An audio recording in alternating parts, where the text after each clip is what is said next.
I wanted to take a moment, Pete, to talk about a question that has come into my head many times over the last few days, weeks, months, even years, which is, what do you trade at all-time highs? I got to imagine you've asked yourself this question. I think anyone who has traded recently has brought this to their own mind. But broad stock markets celebrated their highest levels ever on Friday, and they're still kind of sitting around those ranges. But here I plotted all four major indices in their ETF form from January 2000 to today. And man, the climb has been stupendous, but especially over the last month or so, they just continue to break new highs. What do you do when you're in this situation, Pete? Absolutely. I mean, this is tough because statistically, we like to play the outliers. And, I believe SPOs had 7 record highs and 9 consecutive higher closes.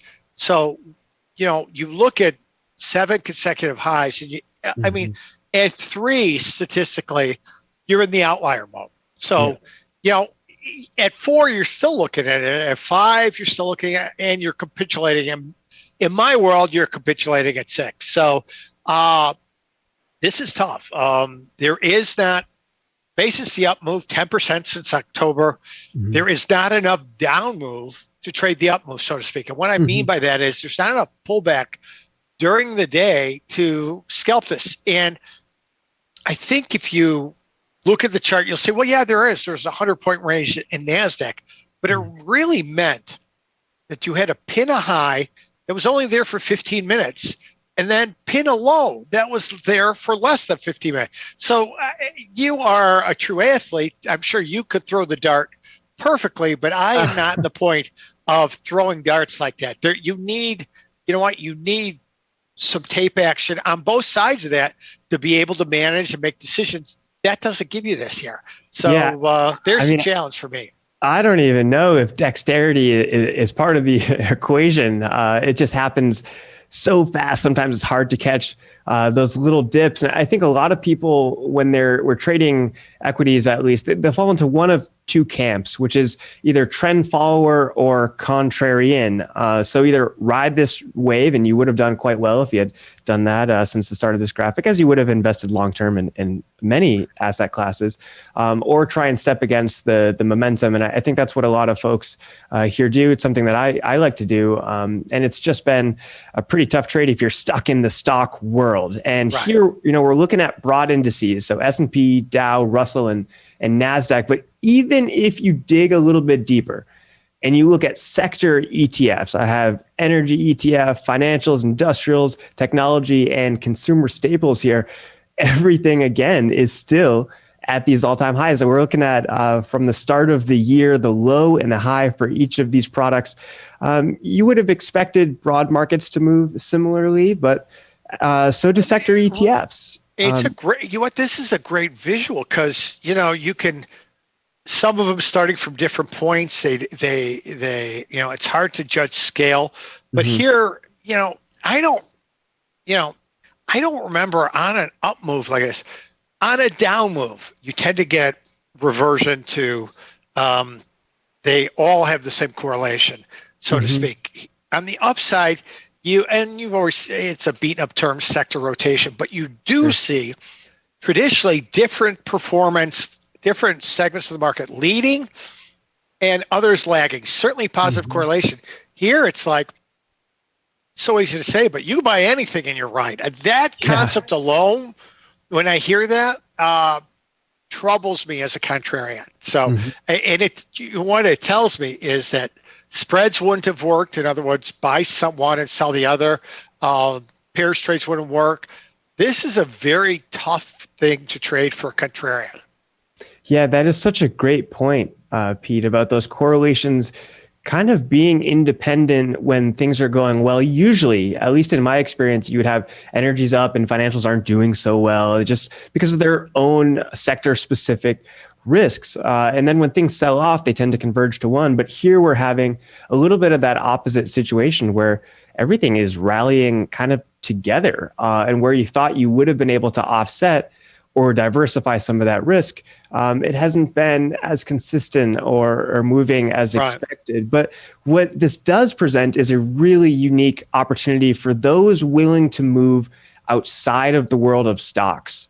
I think when you start to consider things like commodities and what the small exchange was built here for, there are both long and short opportunities for trend followers and contrarians alike. And just here, I've plotted 5 of the 10 products currently available for trading at the small exchange. And there's a little bit of deviation and there's some range. Throw to the previous slide, everything's at all-time highs.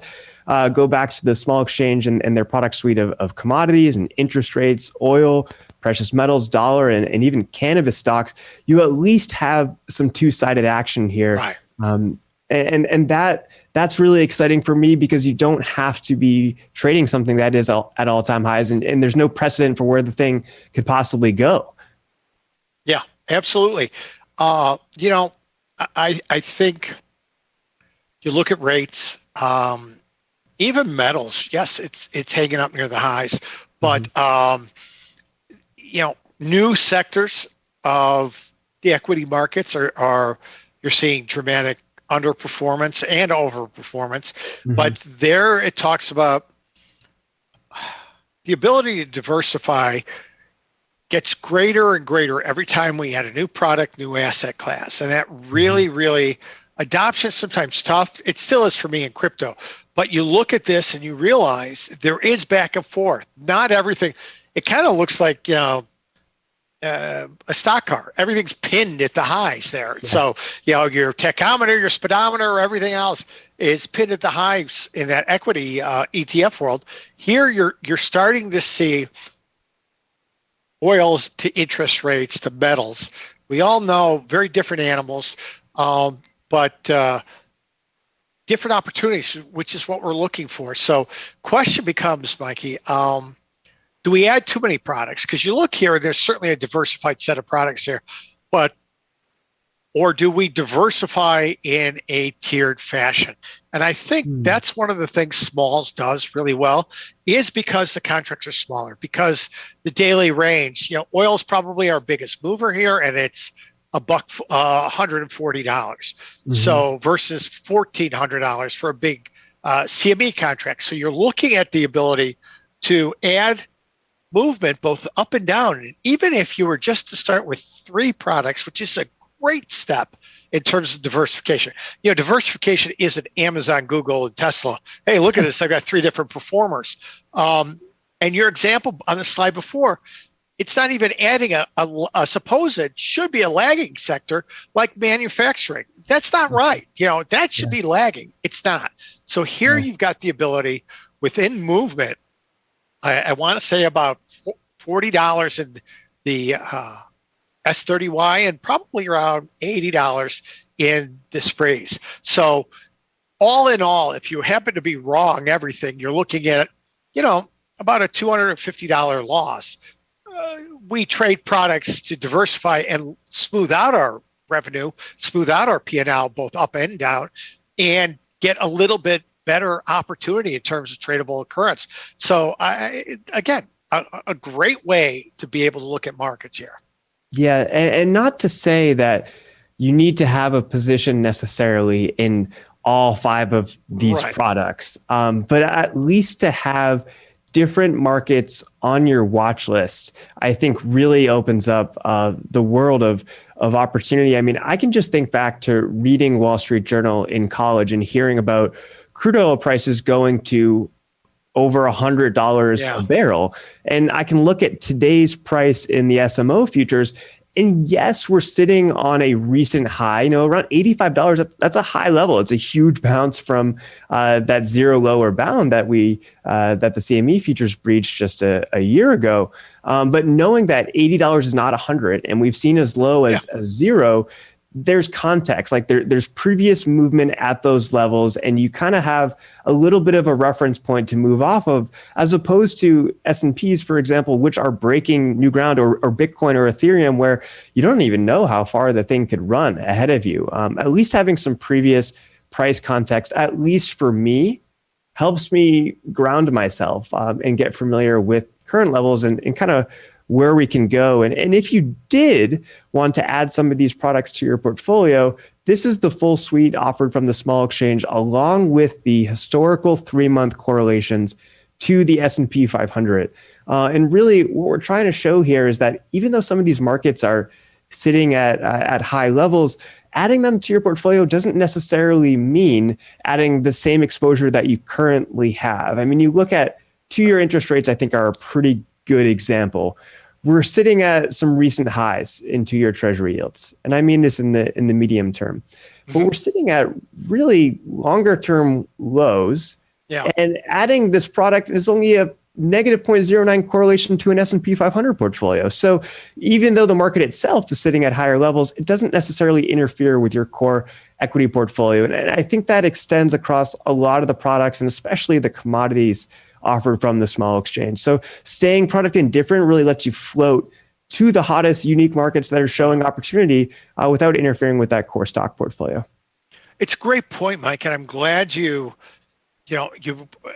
we sometimes traders focus on one time frame, and there's nothing wrong with having a default time frame when you look at markets, but the idea of looking sometimes, at one time frame, especially if it's too short, it's sometimes too granular. So going back like you have right now, looking at a little bit better long-term context really adds the dimension you have to. I find myself going through several different time frames, not every day, not instant all the time, but it helps add context around the moves and doesn't get you into kind of a loop of micromanaging everything on a certain scale. So I think you walk through here, as you run through those non-equity products, you can see the tradable opportunity, both with negative correlations and relatively low correlation. You think, well, low correlation, you guys speak about so many pairs trades that have a higher correlation, in that 80 to 85% range.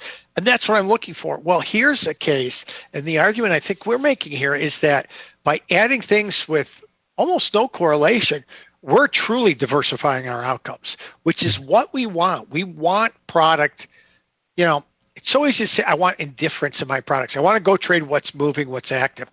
If the lift isn't, it's always every trader, I don't care how long, I've been doing it for 40 years. I don't care how long you've been doing it.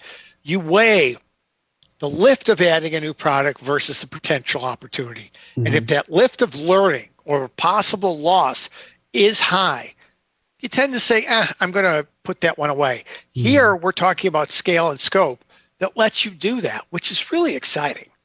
Yeah, and I guess just to set a little bit of context on these correlation numbers, if you're not as familiar as us, we reference these pretty much every day. It's a really important consideration when adding a product to a portfolio, along with that cost to add the product. Correlation ranges from -1 to +1. And the higher, the closer the number is to 1, let's say +1, the more two products move together directionally. Now, it doesn't incorporate or measure magnitude at all. But if a correlation is +1, one product moving up means the other product is very likely to move up, or statistically and historically, it has done so. The same on the negative. If it's a -1 correlation, one product moving lower, the other product is actually going to move higher. Inversely, they're inversely related. So when we talk about adding a diverse product and a unique exposure to a portfolio, what we're really talking about is that metric being closer to 0.